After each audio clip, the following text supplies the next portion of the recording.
C'est la fin de l'année. Pour certains, c'est l'heure des bilans. Pour certains, c'est l'heure de créer.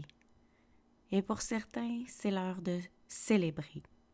Mais pour moi, il y a toujours un petit moment dans la fin de l'année où je prends un temps pour me recueillir, m'adresser à moi-même et m'écrire une lettre d'amour.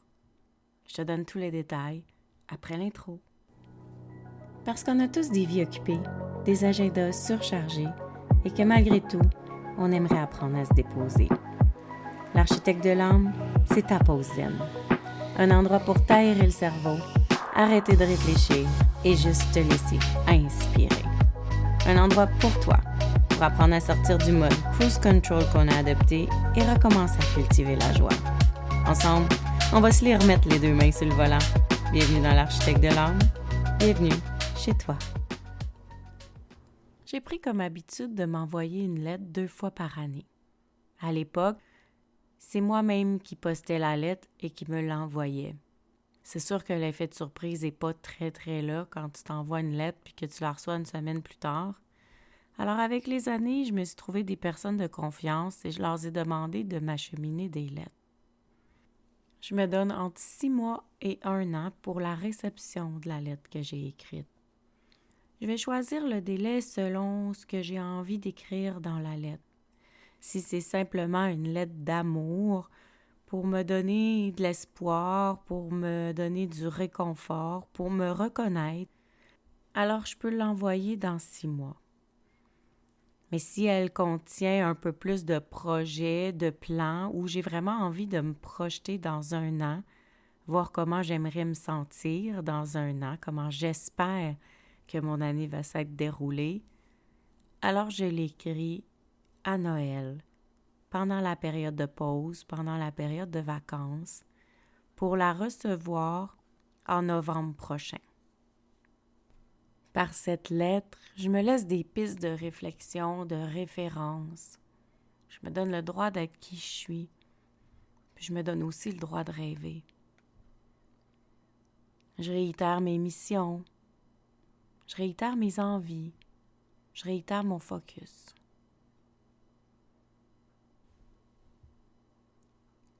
J'ai envie de lire un extrait de celle que j'ai reçue cette année. Chère Melcie, belle Melcie, réalises-tu tout ce que tu as accompli cette année? Les voyages, les défis, les expériences, la complicité, les souvenirs, le plaisir et toujours l'amour, partout l'amour. Que ce soit avec ton conjoint, ta famille, tes amis, toujours présente pour les épauler, cette année, enfin, tu as su demander quand c'était ton tour d'être épaulé. J'avais envie de te dire bravo pour cette belle vulnérabilité, cette belle authenticité que tu as osé dévoiler cette année. C'est un chemin difficile à parcourir, un chemin qui demande beaucoup d'authenticité, beaucoup d'humilité, et de descendre vraiment loin en soi, mais je sais que tu as été capable. Je sais que tu portes plusieurs dualités à l'intérieur de toi, toujours l'opposé d'une qualité, toujours le complément d'un défaut. Je sais aussi que tu sais qu'il n'y a pas de bien, pas de mal, mais je te le rappelle quand même ici, parce que c'est facile quand la vie va vite de l'oublier.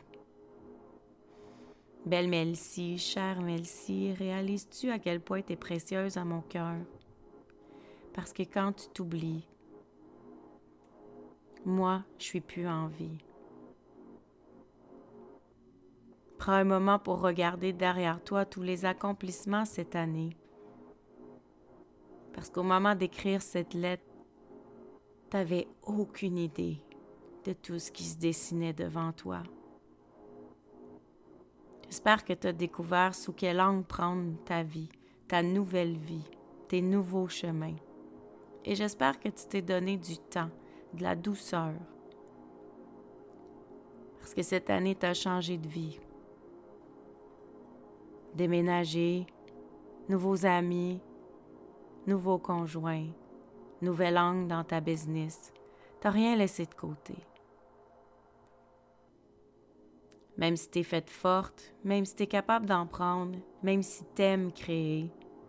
Je te rappelle que quand on change tout en même temps, des fois, ça peut être essoufflant. Si t'as pas encore pris le temps de te déposer cette année, je te souhaite de prendre des vacances. Puis je te souhaite aussi de prendre du temps pour planifier ta prochaine année. Puis une fois qu'elle va être planifiée, de la réviser pour l'alléger. Belle Melcy, chère Melcy, tellement contente qu'on soit complices dans la vie. Depuis qu'on a appris à se connaître, à se parler, à se donner la main, je sens qu'on va beaucoup plus loin et je sens qu'on n'est plus jamais seul. Te rappelles-tu de la mission qui te porte à te réveiller chaque matin? Si seulement me lever chaque matin contribue à la paix sur terre, imagine le pouvoir lorsque tu cours et illumines le ciel de ta joie matinale.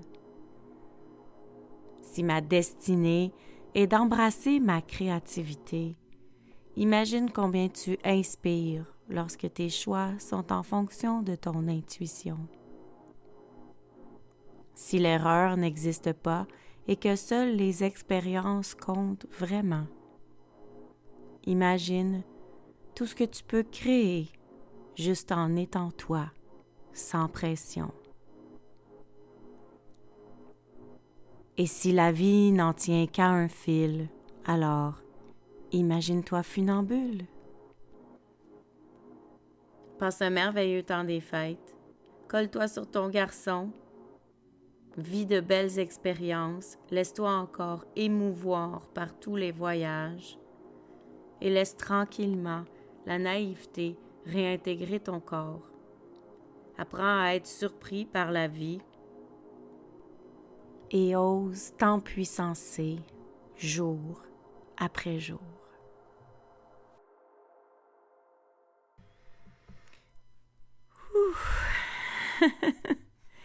Tellement de frissons, tellement de choses dans cette lettre. C'est ça qui est beau de recevoir une lettre de nous-mêmes, c'est qu'on ose aller loin, on ose approfondir ce qu'on n'oserait pas dire à quelqu'un d'autre. Tu sais, il y a des trucs que j'ai pas nécessairement réalisés, que j'ai marqués dans cette lettre-là, que je voulais plus comme des objectifs. Il y a des pistes aussi pour avancer tranquillement. Je trouve ça très drôle quand je me laisse des petites pépites comme « Oublie pas, quand tu fais ta planification, tu sais, une fois qu'elle est faite, revois-la pour l'alléger parce que tu as tendance à t'en mettre beaucoup, parce que tu es capable, parce que c'est important de planifier aussi, d'alléger son horaire, planifier ses temps libres, planifier ses moments à rien faire. Je trouve ça mignon quand on se laisse comme ça des grandes révélations à nous-mêmes. C'est toutes des choses qu'on sait qu'on écrit dans la lettre. C'est nous qui l'a écrit. Mais de le recevoir, ça fait réfléchir. Puis en relisant cette lettre-là, c'est sûr que non seulement je peux faire un bilan de ce que j'ai réussi, vers où je veux m'en aller, mais je peux aussi modifier les objectifs. Parce que des fois, quand on n'a pas atteint quelque chose ou fini un projet, c'est pas nécessairement qu'on a échoué, c'est peut-être que c'est juste plus aligné. Et ça, c'est vraiment important de le prendre en considération lorsque tu fais tes bilans, que ce soit mensuel, annuel ou hebdomadaire, ou même quotidien. Parce que, tu sais, j'en parlerai jamais assez, que ce qui apporte du plaisir dans la vie, c'est d'être aligné. Mais pour être aligné, il faut se donner le droit de changer, de réajuster le tir, de se réinventer, de changer d'idée. Et ça se fait à l'intérieur d'un instant, aussi court soit-il. Je ne sais vraiment pas si cet épisode va te donner l'envie de t'écrire des lettres à toi aussi. Mais je sais que toutes les âmes recherchent la même chose. Se libérer de ses blessures, se défaire de ses croyances, alléger sa vie, trouver la paix et la légèreté de plus en plus. Alors j'ai envie de te dédicacer quelques phrases, moi aussi. Peut-être ça t'aidera pour rédiger ta lettre, débuter tes pistes de réflexion. Mais je souhaite que ce soit ma lettre d'amour pour toi.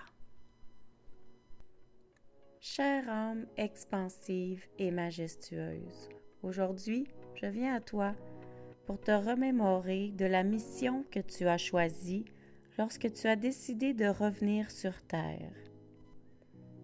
Ton passage ici est pour apprendre à naviguer entre les polarités, pour apprendre de tout de la vie et surtout pour apprendre le chemin du retour en soi. Le retour qui te permettra de te remémorer que tu peux créer tout de la vie puisque tu as le plus grand pouvoir qui existe, c'est-à-dire celui de choisir. Comme tu sais que tout n'est expérience, ni échec ni réussite n'existe donc. Tu peux enfin savourer les moments, les exploiter pleinement et profiter de tout ce qui t'entoure. Dans ta grande quête terrestre, tu es aussi venu apprendre la responsabilité spirituelle, celle qui explique que nous sommes responsables de tout ce qui nous arrive, puisque tout ce qui nous arrive est notre propre création. Tu arrives à créer sans culpabilité et tu choisis de vivre dans l'intelligence émotionnelle, celle qui sait écouter tes besoins. Tu as de la compassion pour toi et pour les autres, ce qui te permet de lâcher prise et de pardonner. Ton passage ici t'aide à te remémorer que tu es Dieu-déesse à tout instant. Et tu peux te permettre de vivre en gratitude, dans l'abondance et en zénitude constante. Tu attires à toi l'équilibre. Tu attires aussi à toi la santé, la joie et le plaisir. Par le fait même, tu t'attires de belles relations. À travers ces relations, non seulement tu apprends sur toi et sur les autres, mais tu deviens une inspiration pour ton entourage. Sans même que tu ne le saches, tu es important pour les gens qui t'entourent, ceux que tu connais et même ceux que tu ne connais pas encore. Non seulement aujourd'hui tu te remémores que tu peux faire tous les choix, mais tu te remémores que tu es l'acteur principal de ta vie, le leader de ta vie, et que tu fais partie d'un tout. Que ton unicité est importante, puisque sans toi, le casse-tête est incomplet. Chère âme, merci d'être revenu faire l'expérimentation de la vie sur Terre ici, en même temps que moi, parce que grâce à ta décision, on peut apprendre ensemble, main dans la main. Souviens-toi qu'une des plus belles recettes pour savourer la vie, c'est d'oser porter notre couronne invisible pour se célébrer tous les jours, afin d'aller au bal en continu. Chère âme, je te souhaite que 2024 soit un grand bal infini de possibilités et que tu puisses oser briller toute l'année.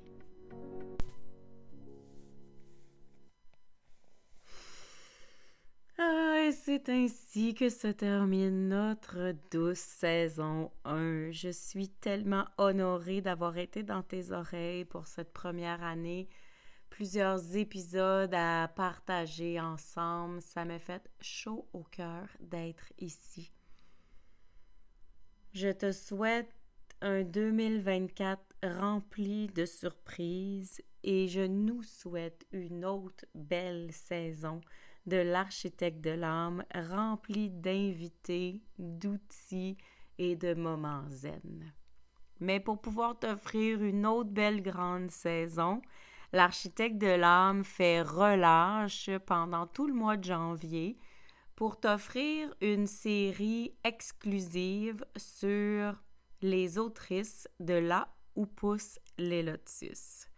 Un collectif d'écriture dans lequel je participe, 21 femmes, 21 histoires, 21 inspirations, 21 transformations.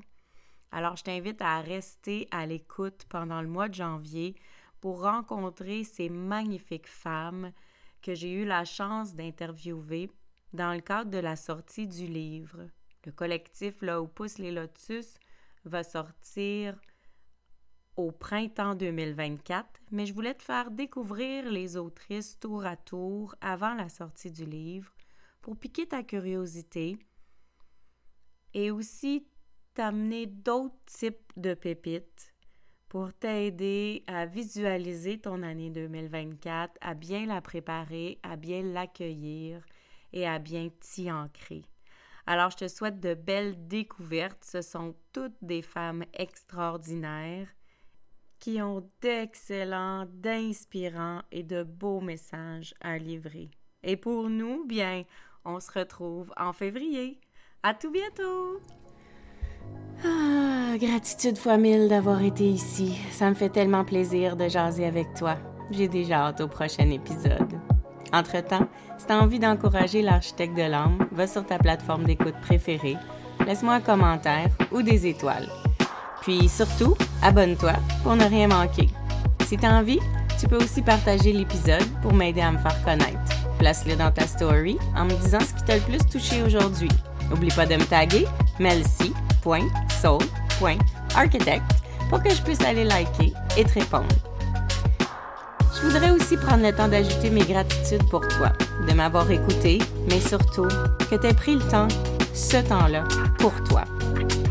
C'est grâce à ces quelques minutes de concentration sur toute autre chose que le brouhaha de la vie que ton âme se relâche et s'aligne. Et pour ça, je te dis bravo. Parce qu'à chaque écoute, tu reprends tranquillement ton volant vers la grande liberté. Cette liberté d'être, cette liberté de conscience, cette liberté de joie. Alors, si tu as juste une pépite à retenir aujourd'hui, ben c'est mon secret du bonheur, mon outil de gestion pour tous les soucis, ma phrase préférée. Écoute ton feeling. À tout bientôt. Love, Mel.